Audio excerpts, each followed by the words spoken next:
Parfois, les démons ne portent pas de cornes. Ils portent un sourire, ils se glissent dans votre vie avec des gestes tendres, des paroles douces, une apparence irréprochable. Mais derrière ce masque, il y a une énergie lourde, corrosive, presque suffocante. Vous les avez peut-être déjà croisés. Cette sensation étrange qui serre votre poitrine, ce vide soudain dans votre esprit, cette paix qui disparaît sans explication dès qu'ils tournent les talons. Ce n'est pas un hasard. Rien de tout cela n'est anodin. Quand ces présences obscures vous frôlent, quelque chose en vous le sait, mais souvent, vous étouffez ce pressentiment. Aujourd'hui, je vais vous ouvrir les yeux. Nous allons révéler 5 signes précis, 5 signaux d'alerte qui trahissent la présence d'un démon dissimulé sous une apparence humaine. Et surtout, je vais vous montrer comment vous protéger, non pas par votre seule force, mais avec des armes spirituelles capables de briser tout joug, même celui qui semblait impossible à briser. Écoutez attentivement, car une fois que vous connaîtrez ces signes, vous ne pourrez plus jamais prétendre ne pas savoir. Restez jusqu'au bout, car celui qui entend ces révélations reçoit aussi l'autorité pour se libérer. Et avant que l'on commence, si vous sentez déjà dans votre esprit que ce message n'arrive pas par hasard, alors appuyez sur « J'aime », abonnez-vous si ce n'est pas déjà fait et écrivez le chiffre 99 en commentaire. 99 parce que c'est le nombre de brebis que le berger laisse derrière pour aller chercher celle qui s'est égarée. Et aujourd'hui, peut-être que cette brebis, c'est vous. Il y a des présences qui ne laissent aucune trace physique, et pourtant, elles marquent votre âme comme une brûlure invisible. Vous les croisez, vous leur parlez, et rien, extérieurement, ne semble alarmant. Elles ne haussent pas le ton, elles ne vous insultent pas, elles ne brisent pas d'objets, mais quelque chose en vous se brise. Vous commencez la journée le cœur léger, rempli d'une énergie paisible, puis, après quelques minutes en leur compagnie, c'est comme si toute la lumière avait été aspirée hors de vous. Vos pensées se brouillent, votre corps se sent lourd, vos gestes deviennent lents, votre respiration plus courte. Et quand elles s'en vont, vous ne vous sentez pas soulagé, vous vous sentez vidé. Ce n'est pas un simple mauvais feeling, c'est un vol spirituel. Ces individus, qu'ils en aient conscience ou non, sont comme des puits sans fond, toujours prêts à avaler la paix que Dieu a placée en vous.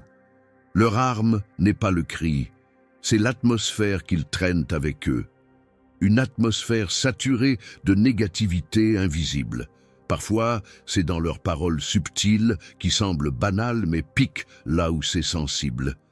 Parfois, c'est dans un regard lourd, insistant, qui vous scanne comme pour trouver la faille. Parfois, c'est dans un silence, mais un silence qui pèse comme une menace voilée. Ces rencontres ne sont pas anodines.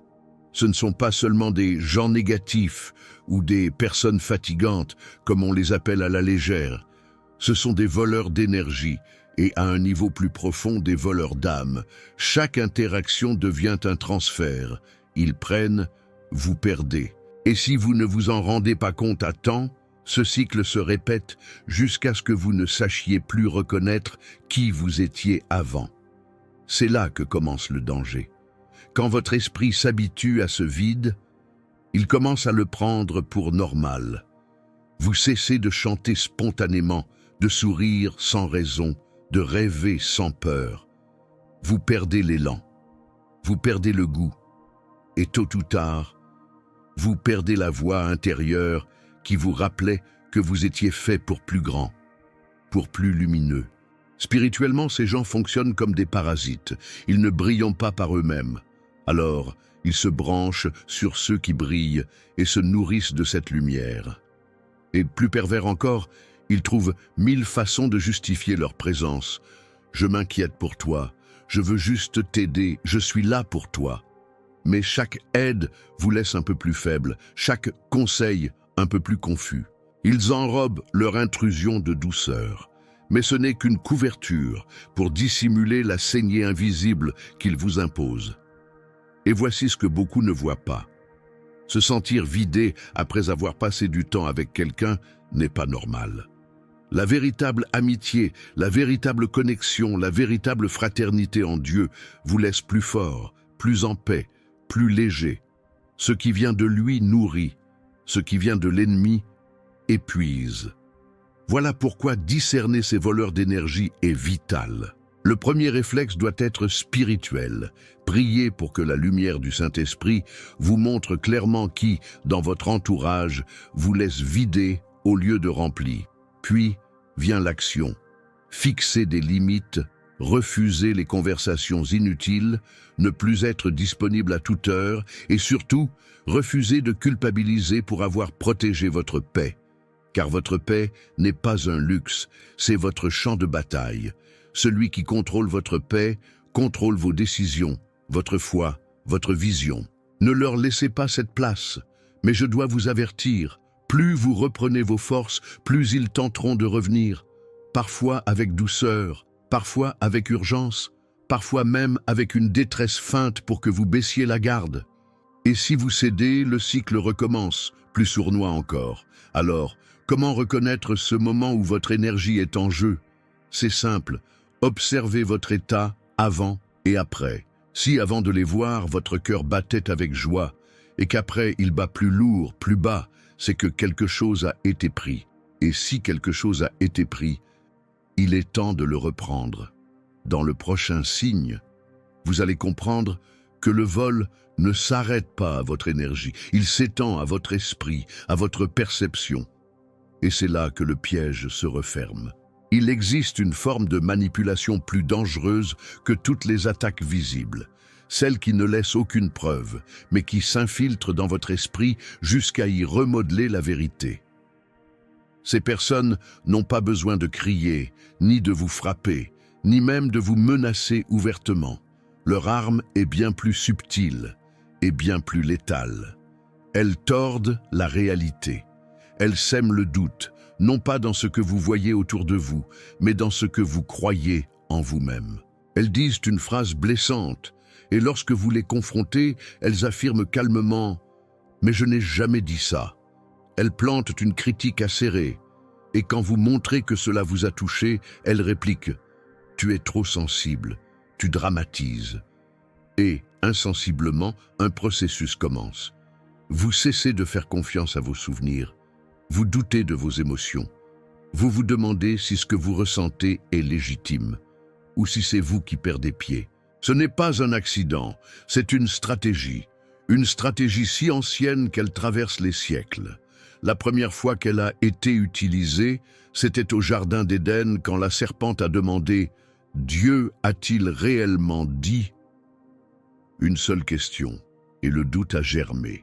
C'est ainsi qu'ils agissent aujourd'hui encore, une phrase habilement placée, une insinuation voilée, un ton faussement innocent. Et soudain, ce que vous saviez devient incertain. Vous commencez à vous demander si vous avez mal compris, si votre perception n'est pas fiable, si, peut-être, c'est eux qui ont raison et vous qui exagérez. Ce glissement est insidieux. Au début, vous résistez, mais à force de petites fissures, votre confiance en votre discernement s'érode. Et quand votre discernement faiblit, leur voix devient la plus forte dans votre tête. C'est là leur objectif, remplacer la voix de Dieu par la leur. Et comment y parviennent-ils?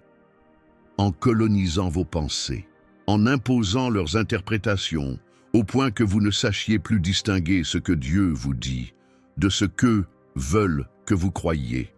Et le plus terrifiant, c'est que cette prise de contrôle ne ressemble pas à une invasion. Elle ressemble à une conversation, à un conseil, à une aide amicale. Mais derrière cette façade se cache un esprit qui ne cherche pas à vous élever, il cherche à vous désarmer. Car une personne qui doute de son jugement devient une personne qui demande l'avis de l'autre pour chaque décision. Et celui qui donne l'avis détient le pouvoir.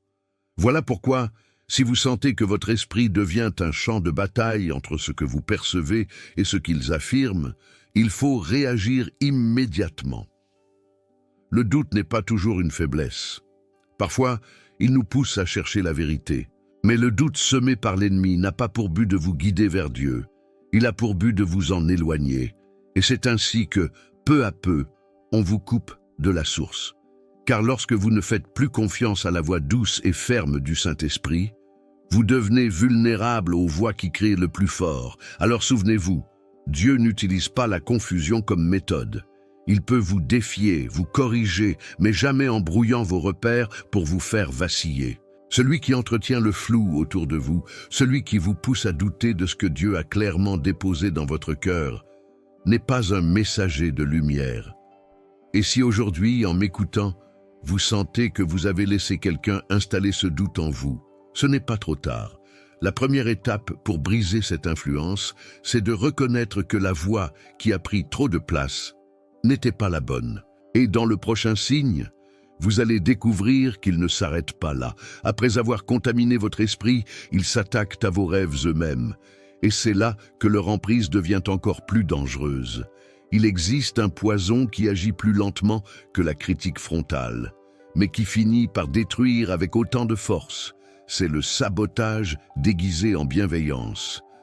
Ces personnes ne vont pas briser vos projets en les attaquant de plein fouet. Non, ce serait trop visible.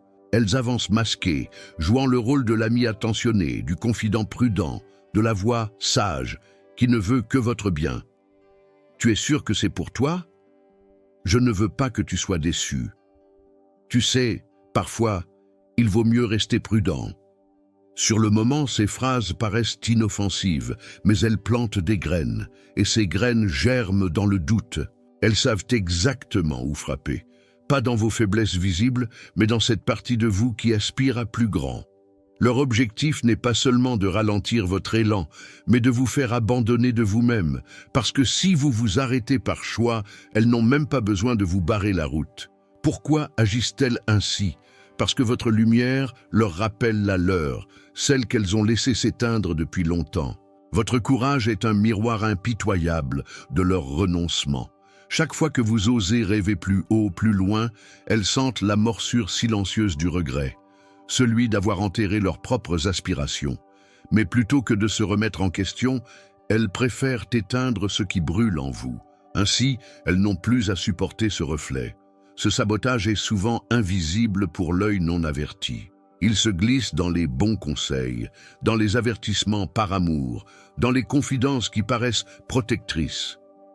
Mais écoutez bien, derrière chaque mot, il y a une intention. Et si cette intention n'est pas de nourrir votre feu, c'est qu'elle est là pour l'étouffer. Petit à petit, la voix divine qui vous poussait à avancer devient plus faible. Vous commencez à repousser vos projets, à revoir vos ambitions à la baisse, à vous contenter de moins. Pas parce que Dieu vous l'a demandé, mais parce qu'on vous a convaincu que c'était plus sûr ainsi. Et voici le drame spirituel.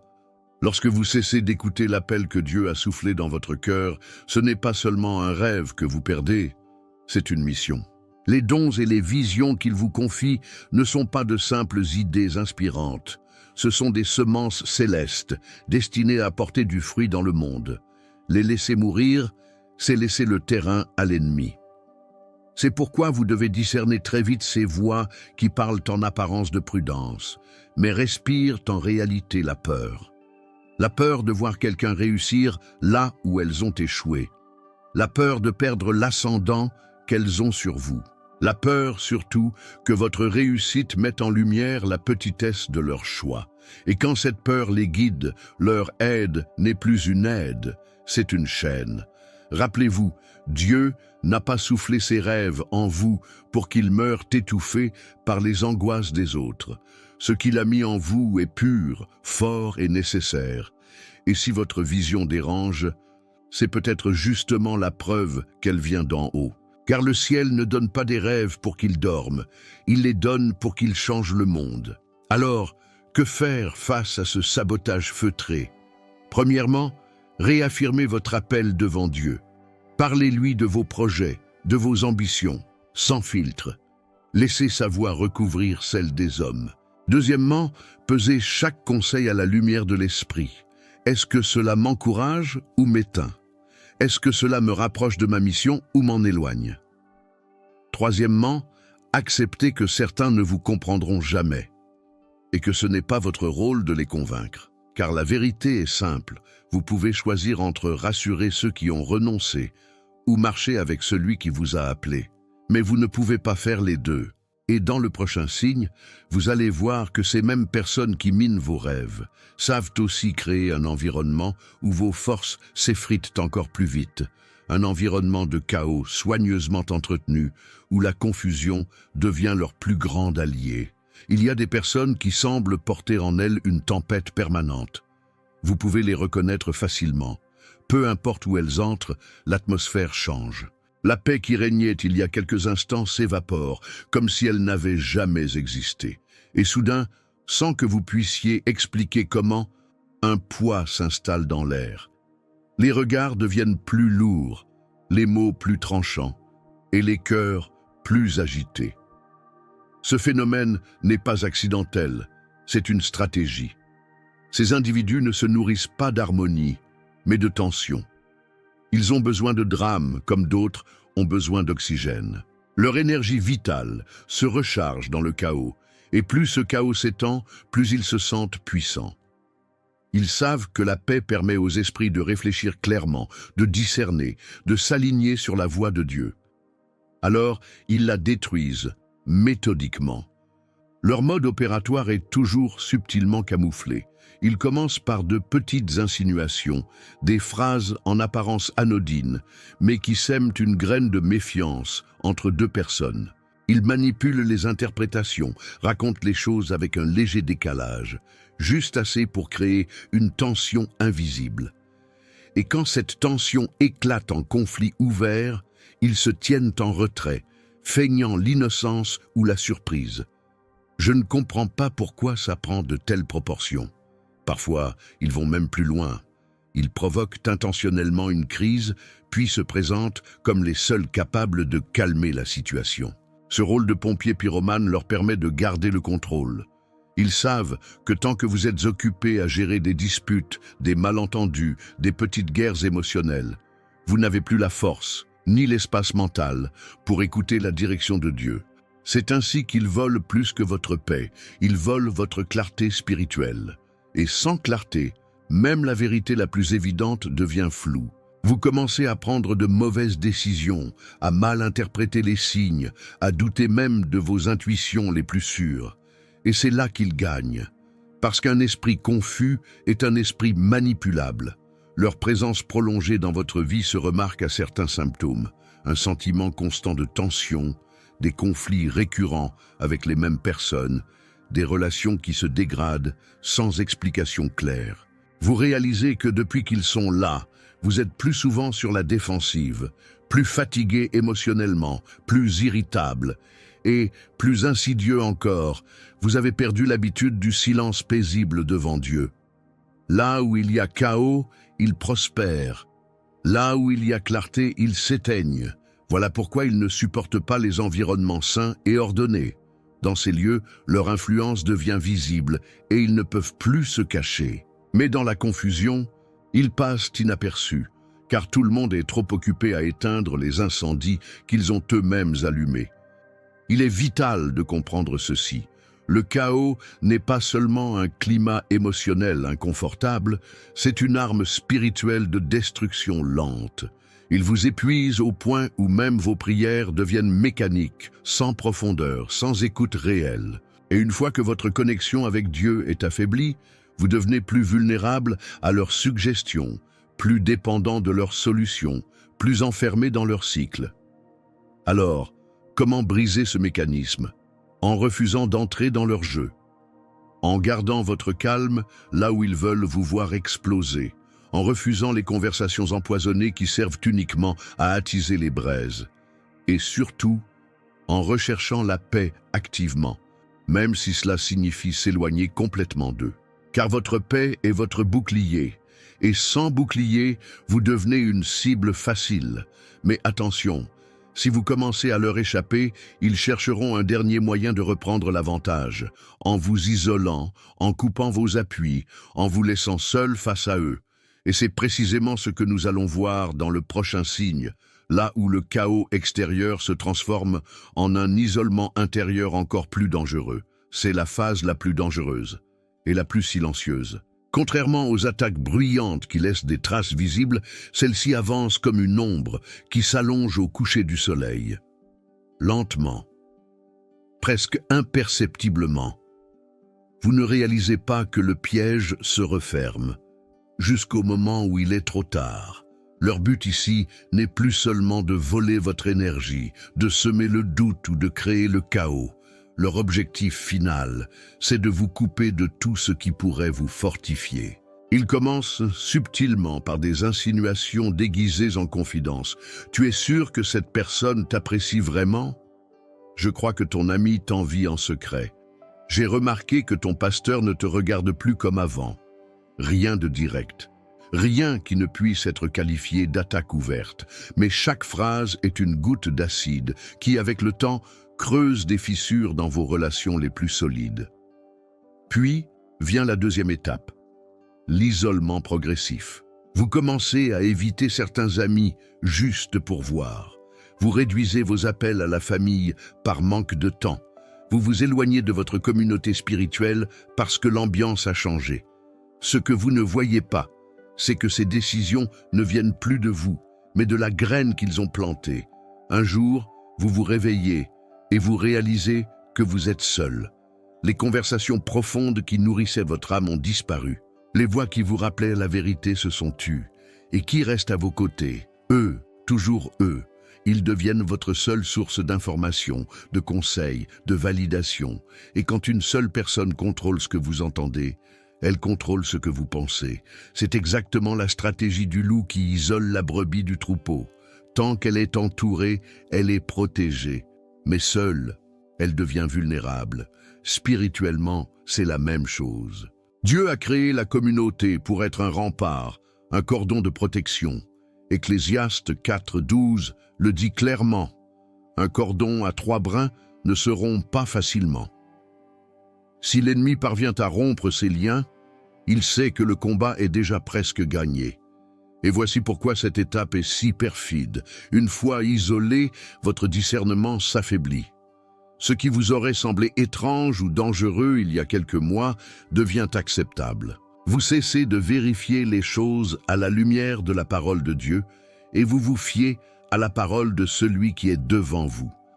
Et quand cette voie n'est pas alignée avec le ciel, c'est toute votre direction qui change. Comprenez bien ceci. L'isolement n'est pas toujours physique. Parfois, vous pouvez être entouré de gens, mais émotionnellement et spirituellement, vous êtes déjà seul, enfermé dans la bulle que l'ennemi a créée autour de vous. Plus de conseils honnêtes, plus de feedback sincère. Juste un écho permanent des mêmes idées jusqu'à ce que vous les preniez pour vérité absolue. Le danger est maximal à ce stade. Car l'ennemi n'a plus besoin de vous attaquer de l'extérieur. Il a placé sa forteresse à l'intérieur de votre perception. Et tant que vous resterez coupé de vos appuis spirituels, il pourra réécrire votre histoire, distordre vos souvenirs, redéfinir votre identité. Mais il y a une vérité que ces manipulateurs oublient toujours. Même la brebis la plus isolée peut encore entendre la voix du berger. Et cette voix ne ressemble à aucune autre. Elle ne manipule pas, elle ne détruit pas, elle appelle par le nom.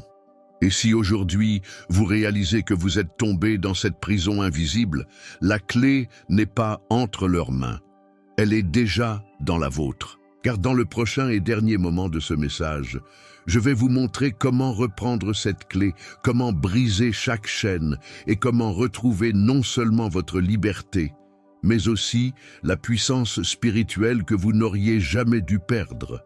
Si l'un de ces signes a frappé votre esprit, si votre cœur a battu plus fort en les entendant, sachez-le, ce n'est pas une coïncidence, c'est un appel du ciel, un avertissement clair que le temps de tolérer l'ombre est terminé.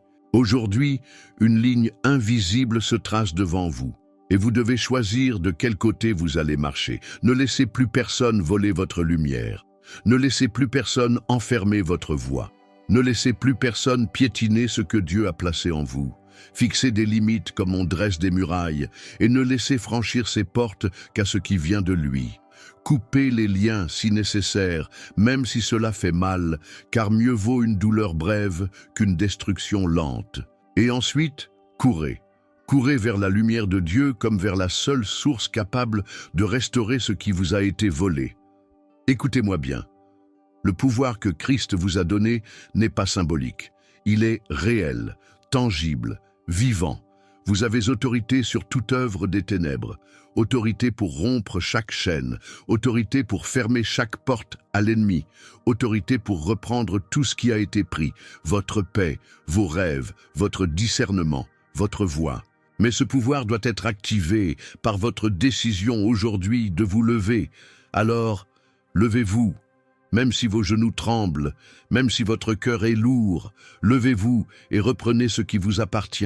Levez-vous et déclarez avec toute la force de votre âme, « Aucune arme forgée contre moi ne prospérera ». Dites-le comme une proclamation, dites-le comme une sentence céleste, dites-le jusqu'à ce que l'enfer entier comprenne que vous n'êtes plus une cible, vous êtes une menace. Et si cette parole a trouvé un écho en vous, écrivez maintenant en commentaire « Je reprends tout » pour marquer dans le monde spirituel que dès cet instant, rien, ni personne, ne pourra plus jamais éteindre ce que Dieu a allumé en vous. Ce n'est pas seulement votre protection, c'est votre victoire spirituelle, c'est votre héritage, c'est votre nouvelle saison, et elle commence maintenant.